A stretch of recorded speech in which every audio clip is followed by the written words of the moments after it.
Alright, today we're doing a line of sight video with my newly built Tiny Trainer version 2. So this is the V1 that you guys might be familiar with. It's the single unibody main plate and the old canopy design that's all one piece with a separate 3D printed camera mount.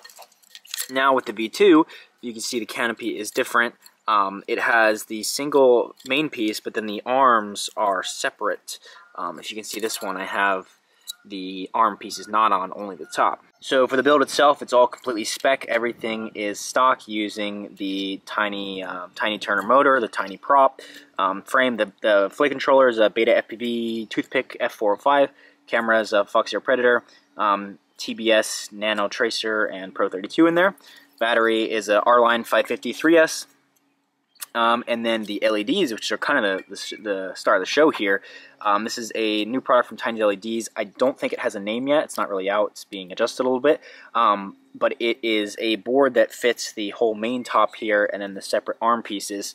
Once again, this one I only have a single LED in here, and you can choose not to use the arms. It has its own voltage regulator on board. Since it's a lot of LEDs, it is going to pull some current.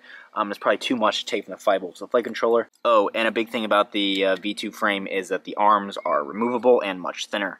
So you can see here is the LEDs. I actually have the brightness on these turned down to 50%. And I have a switch on my radio here so I can just turn the color based on auxiliary. I have a video on this a while ago. But I actually have the LEDs at half power right now, just so it's like easier to show up on camera. It's actually a little bit blinding in person. In bright sunlight though, you would want to leave them on full power, and that's no problem. And then I do have an LED off switch if I want. I'm going to put these as pink, as it will stand out the best for the video with the green there. And with this full LED setup, it does really look like an actual Racer 4 from DRL.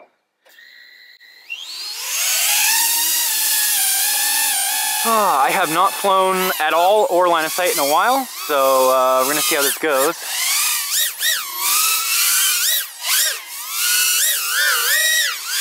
And this setup is about as heavy as you can. So I have the full canopy, the full LEDs. I'm not even sure how many chips this is. It's like almost 40 chips. It might be more than that actually. But this is about as heavy as it can get, and it's 170 grams, all up weight with the battery. And the minimum weight for spec class, which is what I'm doing. So you could build these with different motors, different props for more power if you wanted to. But I'm doing spec racing with these, so that's why it's all default. The minimum weight for the spec is 160 grams. And the one I showed you with the single LED without the arm ones, I was able to get down to 159 grams. So you can build them minimum legal weight.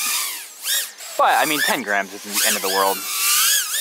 If you're a top-level racer, you might want to, but for general flying, this thing is still plenty zippy.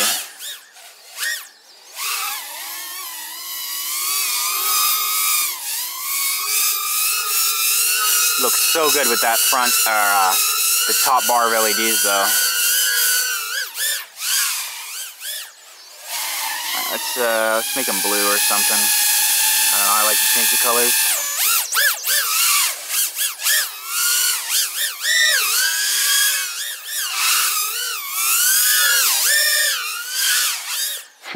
This poor battery.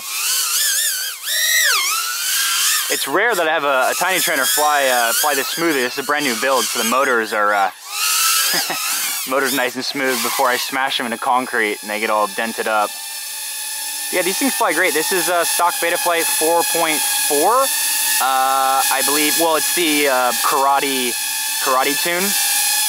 So it's a stock preset default, nothing custom. So if you're using these parts, should give you a pretty good result.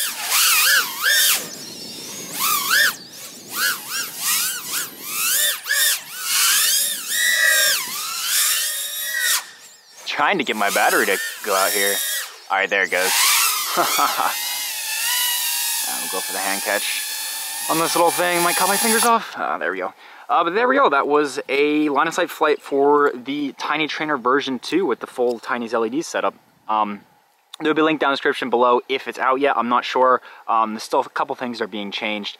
But thankfully that went well, because my first Tiny Trainer line of sight video, I had a lot of desyncs, but that was using the TBS Pod Racer flight controller ESC. I'm not actually sure why. I've never actually figured out those issues, but switching to the Poly RC or the Betaflight or Beta FPV ones, and I haven't had any problems so far. This should be out before Ice Race, so I can't wait to fly this guy in the ice rink. So yeah, links down below if you're interested. I'll see you in the next one.